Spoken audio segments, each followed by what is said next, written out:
யோவான் 11ஆம் அதிகாரம் 40வது வசனம். இயேசு அவளை நோக்கி, நீ விசுவாசித்தால் தேவனுடைய மகிமையை காண்பாய் என்று நான் உனக்கு சொல்லவில்லையா என்றார். நீ விசுவாசித்தால் தேவனுடைய மகிமை காண்பாய் என்று நான் உனக்கு சொல்லவில்லையா?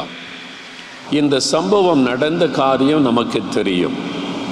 பெத்தானியா கிராமத்தில் லாசரு, மாத்தாள், மரியாள் என்ற 3 பேர் ஒரு குடும்பமாய், ஒரு ஏழை குடும்பம், தாய் தகப்பன் இருந்ததாக வேதத்தில் சொல்லப்படவில்லை. 2 சகோதரிகள், ஒரு சகோதரன். அந்த குடும்பத்தோடு இயேசுவுக்கு நல்ல ஒரு அன்பு இருந்தது. அவள் இயேசுவை தகப்பனாக ஏற்றுக்கொண்டார்கள். அந்த குடும்பத்துக்கு ஆண்டவர் அடிக்கடி போயிருக்கிறார். எருசலேமுக்கு போகிற சமயங்களில் அவங்களை சந்தித்திருக்கிறார். அந்த குடும்பத்தில் ஒரு மரணம் ஏற்பட்டு விட்டார். அந்த 2 சகோதரிகளுக்கு ஒரே சகோதரன் லாசரு, அவன் வியாதிப்பட்டு மரணம் அடைந்து விட்டான். இயேசுவுக்கு அந்த செய்தியை சொல்லி அனுப்பினார்கள். இயேசு உடனே வரவில்லை. அவர் லாசரு மரித்து அடக்கம் பண்ணப்பட்டு 4 நாட்கள் கழித்து இயேசு வருகிறார், பெத்தானியாவுக்கு வருகிறார். அப்போ அவனுடைய சகோதரிகளாகிய மாத்தாளும் மரியாளும் இயேசுவின் பாதத்தில் விழுந்து அழுகிறார்கள். நீர் இங்கே இருந்திருந்தா என் சகோதரன் மரிச்சிருக்க மாட்டானே அப்படின்னு சொல்லி, சகோதரன் இப்போ இறந்துட்டானேன்ற ஒரு பாரத்தோடு அவங்க அழுகிறார்கள். அப்போ இயேசு அவன் உயிர் தெழுந்திருப்பான் என்பதாக ஆண்டவர் பேசுகிறார். அப்பொழுது மாத்தாள் சொல்லுகிறாள், உயிர்த்தெழுதல் நடைபெறும் கடைசி காலத்தில் அவன் உயிரோடு எழுந்திருப்பான் என்று சொல்லும்போது ஆண்டவர் நிகழ்காலத்தை குறித்து பேசுகிறார். அவள் வருங்காலத்தை குறித்து நினைக்கிறாள். அப்போ ஆண்டவர் அந்த கல்லறைக்கு அருகிலே கல்லை புரட்டி போடுங்கள்னு சொன்ன உடனே மாத்தாள் சொல்லுகிறாள், ஆண்டவரே, நாருமே சரீரம் அடக்கம் பண்ணப்பட்டு 4 நாள் ஆகிவிட்டது. இப்போ அவனுடைய சரீரம் அழுகிய நாற்றம் எடுக்குமே அப்படின்னு சொல்லும்போது இயேசு சொல்லுகிறார், நீ விசுவாசித்தால் தேவனுடைய மகிமையை காண்பாய். If you believe you shall see the glory of the Lord. நீ விசுவாசித்தால் தேவனுடைய மகிமையை காண்பாய். அவருடைய அர்த்தம் என்ன? நீ விசுவாசித்தால் தேவனுடைய வல்லமையை காண்பாய். நீ விசுவாசித்தால் தேவனுடைய அற்புதத்தை நீ காண்பாய் என்று ஆண்டவர் சொல்லுகிறார். அப்போ விசுவாசத்தை குறித்து ஆண்டவர் சொல்றார். நீ விசுவாசித்தா அற்புதம் நடக்கும் என்பதாக ஆண்டவர் பேசுகிறார். எனக்கு அன்பானவர்களே, அந்த இடத்துல மரித்து போன லாசருவை 4 நாட்கள் கழித்து ஆண்டவர் உயிரோடு கூட எழுப்பினதை நாம் இங்கே பார்க்கிறோம். அழுகி போன சரீரத்தை 4 நாட்கள் கழித்து ஆண்டவர் உயிரோடு கூட எழுப்பினார். அற்புதமாய் தேவன் உனக்கு ஒரு புதிய ஜீவனை கொடுத்தார். எனக்கு அன்பானவர்களே, இந்த மாதிரிலாம் நடக்குமா? இந்த மாதிரி நடக்கிறதுக்கு வாய்ப்பு இருக்கா அப்படின்னு கேட்டால், சில ஆண்டுகளுக்கு முன்பாக ஆப்பிரிக்கா நாடு ஒன்றில் ரெய்னார்டு போங்கே என்ற தேவ மனிதர் ஒரு பெரிய பிரம்மாண்டமான ஆலயத்தை திறந்து வைக்க போயிருந்தார். அது ஒரு பெரிய ஆலயம், லட்சக்கணக்கான மக்கள் அதற்கு கூடி வந்திருந்தாங்க. அந்த சமயத்தில் ஒரு 3 நாட்களுக்கு முன்பாக ஒரு ஊழியக்காரர், தேவனுடைய ஊழியத்தை செய்த ஒரு மனிதர் மரணம் அடைந்து விட்டார். அவர் மரணம் அடைந்து டாக்டர்லாம் சொல்லிட்டாங்க, அவர் இறந்துட்டாருன்னு சொல்லி டாக்டர்ஸ் டிக்ளேர் பண்ணிட்டாங்க. இனிமேல் அவர் அடக்கம் தான் பண்ணணும்னு சொல்லிட்டாங்க. அந்த சமயத்தில் அவருடைய மனைவி, அவங்களுக்குள்ள ஒரு விசுவாசம். என்ன விசுவாசம்? எபிரேயர் 11ஆம் அதிகாரத்தில் இருக்கிறது, ஸ்திரீகள் விசுவாசத்தினாலே சாக கொடுத்தவர்களை திரும்ப பெற்றுக்கொண்டார்கள். ஸ்திரீகள் விசுவாசத்தினாலே சாக கொடுத்தவர்களை கூட திரும்ப பெற்றுக்கொண்டார்கள், மரித்தவர்களை திரும்ப பெற்றுக்கொண்டாங்க அப்படின்ற அந்த வார்த்தை அவருடைய உள்ளத்தில் பேசினார். அப்போ என் கணவரை நான் திரும்ப பெற்றுக்கொள்ளுவேன், அவரை ஆண்டவர் திரும்ப எழுப்புவார் அப்படின்னு சொல்லி, என் கணவரை நீங்கள் இந்த குளிர்சாதன பெட்டிக்குள்ளே வச்சு அந்த பிணத்தை பாதுகாக்கிற பெட்டியில் வச்சு பாதுகாக்கணும் அப்படின்னு சொல்லி வைத்திருந்தார்கள். ஏன்னா இன்னும் ஒரு 2 நாள் கழித்து ரெய்னார்டு போங்கே அங்கே ஒரு பெரிய பிரம்மாண்டமான ஆலயத்தை திறக்க வருகிறார். நான் அவரிடத்தில் ஜெபிப்பதற்கு இந்த பிணத்தை கொண்டு போகிறேன் என்பதை சொன்னார்கள். எல்லாரும் எதிர்த்தாங்க, டாக்டர்ஸ், குடும்பத்தார், மற்றவங்க எல்லாம். இது என்ன பைத்தியக்காரத்தனமாக இருக்குது, கணவர் செத்து 3 நாள் கழித்து நான் கொண்டு போய் ஜெபம் பண்ண போகிறேன்னா அதெல்லாம் நடக்கிற காரியமான்னு சொல்லி. ஆனால் அந்த ஊழியக்காரருடைய மனைவி ரொம்ப விசுவாசமாக, இல்லை என் கணவரை ஆண்டவர் உயிரோடு எழுப்புவார். லாசருவை உயிரோடு எழுப்பினார்ல, 4 நாட்கள் கழித்து என் கணவரை ஆண்டவர் உயிரோடு எழுப்புவார் அப்படின்னு முழு இருதயத்தோடு விசுவாசித்தார்கள். யாருமே கேட்கல. அதனால் அந்த பெட்டிகளை வச்சு ஒரு வண்டியில் அவங்கள ஏற்றி அவங்கள கொண்டு போகிறாங்க. அந்த சகோதரி பாருங்க, அந்த ஊழியக்காருடைய மனைவிக்குள்ள அவ்வளோ பெரிய விசுவாசம். அவங்க கொண்டு போய் ரெய்னார்ட் போங்கே வந்திருக்கிற அந்த ஆலயம் திறக்கிற இடத்துக்கு போனால் திரள் கூட்டம், உள்ளே கொண்டே போக முடியாது. அதுவும் நாங்கள் ஒரு பெண்ணத்தை கொண்டு வந்திருக்கிறோம் ஜெபிக்கன்னா யார் உள்ளே விடுவா, யார் ஏற்றுக்கொள்ளுவா? இவங்க மனைவிக்கு விசுவாசம் இருக்கலாம், மற்றவங்களுக்கு விசுவாசம் இருக்குமா? அவங்க சொல்லிட்டாங்க உள்ளே அலோ பண்ண முடியாது. ஃபங்க்ஷன் நடக்குது, பிரதிஷ்டை ஆராதனை நடக்குது, சர்ச்சினுடைய பிரதிஷ்டை, பெரிய பெரிய ஆட்கள்லாம் வந்திருக்கிறாங்க, பிரம்மாண்டமான கூட்டம், இதுக்குள்ளே இந்த பிணத்தெல்லாம் அனுமதிக்க முடியாதுன்னு சொல்லிட்டாங்க. அவங்க எவ்வளோ போராடி உள்ளே விடலை. கடைசியில் சில வாலண்டியர்ஸ் அவங்க மேலே இறக்கப்பட்டு அவங்க சொன்னாங்க, இல்லை என் கணவரை இயேசு உயிரோடு எழுப்புவா அப்படின்னா பிண பெட்டிக்குள்ளே இருக்குது. அவங்க இறந்து 3 நாள் கடந்து விட்டார். 3 நாள் ஆகி போச்சு, இறந்து போய் இவரை எழுப்புவார்னு இந்த அம்மா கொண்டு வந்திருக்குதே அப்படின்னு சொல்லி எல்லோரும் வேடிக்கை பார்க்குறாங்க. அப்போ வாலண்டியர்ஸ் சொன்னாங்க, நீங்கள் சர்ச்சுக்குள்ளே மேலெல்லாம் போக முடியாது, அண்டர் கிரவுண்டில் ஒரு இடம் இருக்குது, நீங்கள் வாங்க. அவங்கள கொண்டு போய் ஒரு ஓரமாக ஒதுக்கி வைக்கணுன்றதுக்காகவே வாலண்டியர்ஸ் என்ன பண்ணாங்க, அண்டர் கிரவுண்டில் கொண்டு போய் இங்கே வேணால் வச்சுக்கிடுங்க, இங்கே வேணால் ஜோம் பண்ணுங்க, மேலே சர்வீஸ் நடக்குது, அங்கெல்லாம் கொண்டு போக முடியாது அப்படின்னு சொல்லிட்டாங்க. அப்போ அங்கே கொண்டு போய் பணத்தை வச்சுருக்கிறாங்க. ஆலயத்தில் மேலே ஆராதனை நடக்குது. அங்கே ரெய்னார்ட் போங்கே பிரசங்கம் பண்ணி ஜெபம் பண்ணுகிறார். அதனுடைய அண்டர் கிரவுண்டில் அந்த கார் பார்க்கிங் உள்ள இடத்துல ஒரு இடத்துல இந்த காஃபின் வச்சு அந்த கணவருடைய பிணத்தை வச்சு கொண்டு அந்த சகோதரி ஜெபிக்கிறாங்க. ஆண்டவரே, விசுவாசத்தினாலே மரித்து போன தங்களுடையவர்களை பெண்கள் உயிரோடு திரும்ப பெற்றார்கள், நீ பைபிள் இருக்கிறே, நான் அந்த வசனத்தை விசுவாசிக்கிறேன், என் கணவருடைய நீ திரும்ப எனக்கு தரணும் அப்படின்னு. இந்த அம்மாவுடைய விசுவாச ஜபத்தை பார்த்துட்டு அங்கே இருந்த வாலண்டியர்ஸ் கொஞ்சம் பேரும் இவ்வளோ விசுவாசமாக அந்த அம்மா ஜெபிக்கிறாங்களே, நம்மளும் ஜெபம் பண்ணுவோன்னே அவங்க கூட சேர்ந்து ஜெபிச்சிருக்காங்க. ஆண்டவரே, இவருடைய விசுவாசத்தை பாரும். செத்து போய் 3 நாள் கடந்து விட்டார். 3 நாள் ஆகி 4வது நாள் வந்து விட்டது ஒரு பிணத்தை வச்சுட்டு அந்த அம்மா ஜெபிக்கிறாங்க, உயிர் பெற்று எழும்பணும்னு சொல்லி. அவங்கள அந்த வாலண்டியர்ஸை கொஞ்சம் பேர் சேர்ந்து ஜெபிக்கிறாங்க. ஜெபிச்சு மேலே ஆராதனை நடந்துக்கிட்டு இருக்கு. மேலே அந்த தெய்வ மனிதர் பிரசங்கம் பண்ணி ஜெபம் நடத்துகிறார்.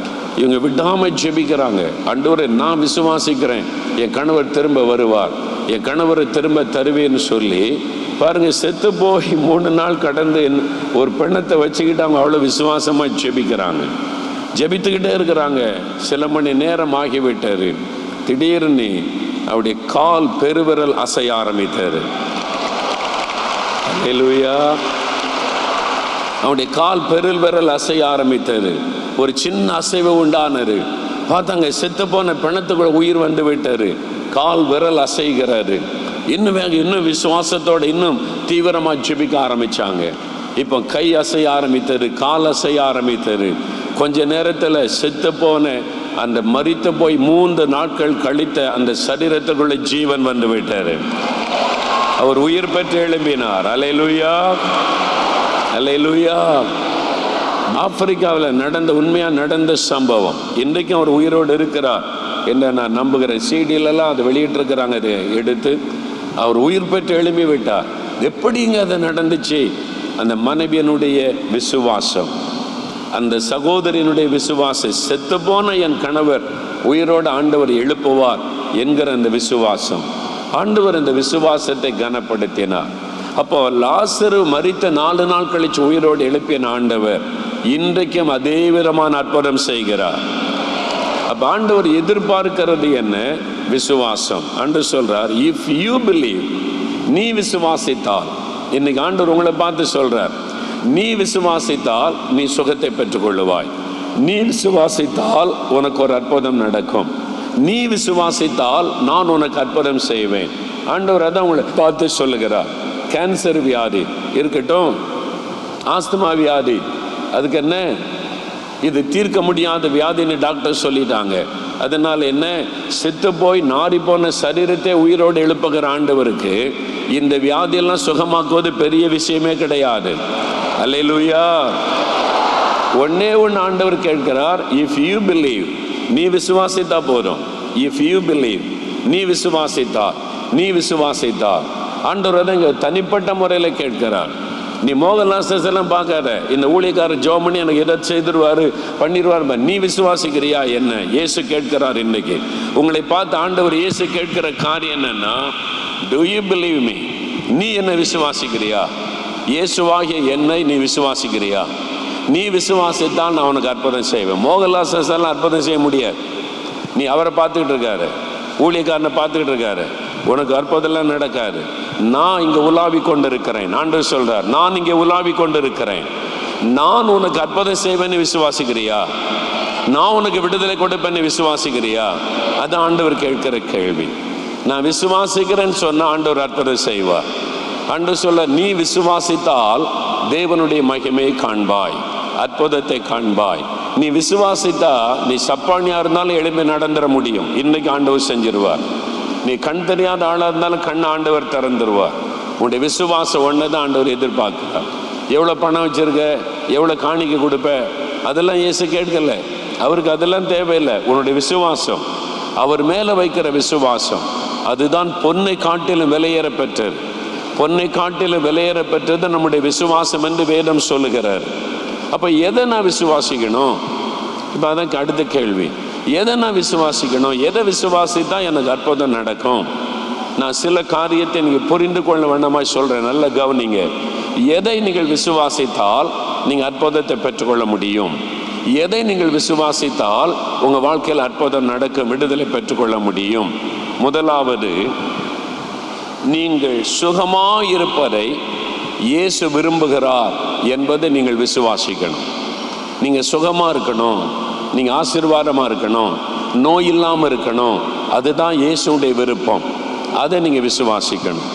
என்ன சிலர் சொல்லுவாங்க, என் தலையெழுத்து எனக்கு இந்த வியாதி, நான் என்ன பாவம் செய்தேனோ என் குடும்பத்தில் இந்த கஷ்டம், அல்லது என்னுடைய கருமம் என் வாழ்க்கையில் இப்படிலாம் நடக்குது அப்படின்ற நம்பிக்கை உள்ள மக்கள் இந்தியாவில் நிறையா இருக்கிறாங்க. ஏன் ஆண்டவர் எனக்கு இந்த வியாதியை கொடுத்தாரு, ஆண்டவர் எனக்கு இந்த வியாதியை கொடுத்து வேதனைப்படுத்துகிறாரு அப்படி சொல்கிறவங்களாம் இருக்கிறாங்க. அது தவறு.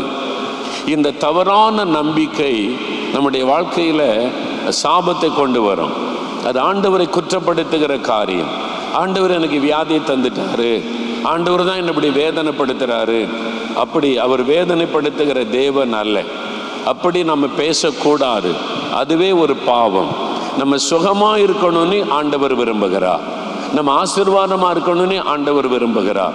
அதை நீங்கள் விசுவாசிக்கணும். நான் சுகமாக இருக்க தான் இயேசு விரும்புகிறார் என்பதை முதலாவது விசுவாசிக்கணும். அது எப்படிங்க தெரியும் அப்படின்னு கேட்டிங்கன்னா, மத்தேயு 8ஆம் அதிகாரத்தில் இயேசு ஒரு மலையில் பிரசங்கத்தை முடித்து இறங்கி வருகிறார். ஒரு குஷ்டரோக வியாதி கொண்ட மனிதன் ஓடி வந்து ஆண்டவரை பார்த்து ஜெபிக்கிறான். ஆண்டவரை, உமக்கு சித்தமானால் நீர் என்னை சுத்தமாக்க முடியும். ஆண்டவரிடத்தில் கேட்கிறார், உமக்கு சித்தமானால், if it is your will you can make me clean. நீர் என்னை சுத்தமாக, என்னை குணமாக்க முடியும், உமக்கு சித்தமானால் என்னை சுகமாக்குங்க அப்படி சொல்கிறான். நான் வியாதியாக இருக்கிறேன், குஷ்டரோக நோயில் இருக்கிறேன், நான் கஷ்டப்படுறேன், உமக்கு சித்தமானால் என்னை சுத்தமாக்கும். உடனே இயேசுவனை பார்த்து, நீ கொஞ்ச நாள் இந்த வியாதியோடு இரு, அதுதான் என் சித்தம் அப்படின்னு சொன்னாரா? இல்லை. இயேசுவை தேடி ஏராளமான பேர் வந்தாங்க, ஆயிரக்கணக்கான பேர். எல்லாரையும் சுகமாக்கினார். யாரையாவது பார்த்து, நீ இந்த வியாதியோடு இருப்பது தான் என் சித்தம், நீ இந்த வியாதியோடு இருன்னு ஒரு ஆளை பார்த்தாவது ஆண்டவர் சொல்லியிருக்கிறாரா? இல்லை. யாரையுமே அப்படி இயேசு சொல்லலை, எல்லாரையுமே சுகமாக்கினார். அப்போ இயேசுடைய விருப்பம் என்ன? நாம் சுகமா இருக்கணும். அல்லேலூயா சொல்லுங்க.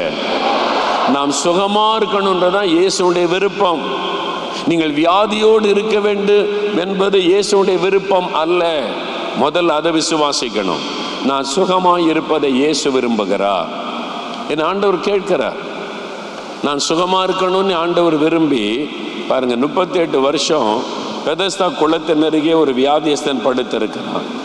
இயேசு போய் அவனை பார்த்து கேட்கிறார், நீ சுகமாக வேண்டும் என்று விரும்புகிறாயா அப்படின்னு ஆண்டவர் கேட்கிறார். முதல்ல நீங்க விரும்பணும். தேவன் என்ன விரும்புகிறாரோ அதை நீங்க விரும்பணும். நீங்க சுகமா இருக்கணும், ஆரோக்கியமா இருக்கணும், ஆசீர்வாதமா இருக்கணும், அதுதான் இயேசுவின் விருப்பம். ஏன் தெரியுமா? அவர் உங்களுடைய தகப்பன். ஒரு தகப்பன் தன் பிள்ளை வியாதியா இருக்கிறதை விரும்ப மாட்டான்.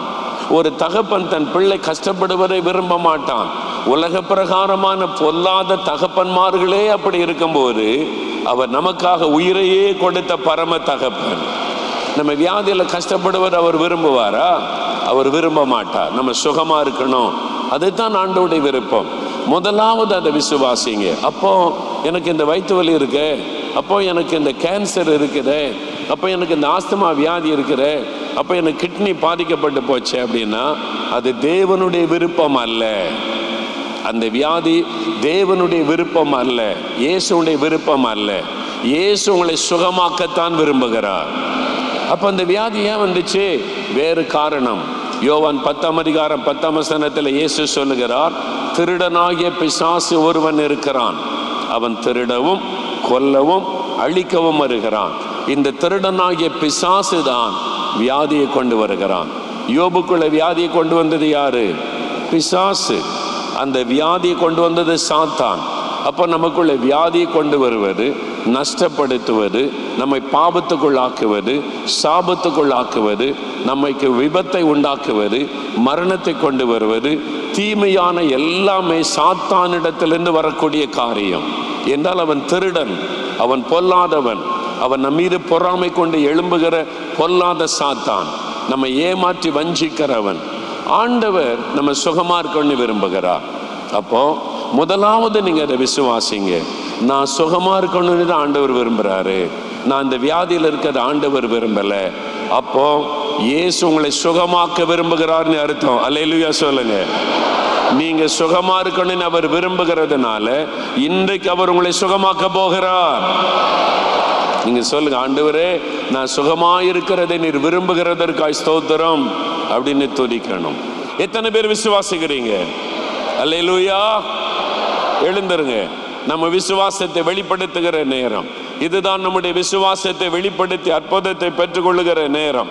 எல்லாரும் எழுந்து நில்லுங்க. ஆண்டவர் சொல்லுகிறார், நீ விசுவாசித்தால் தேவனுடைய மகிமையை காண்பாய்.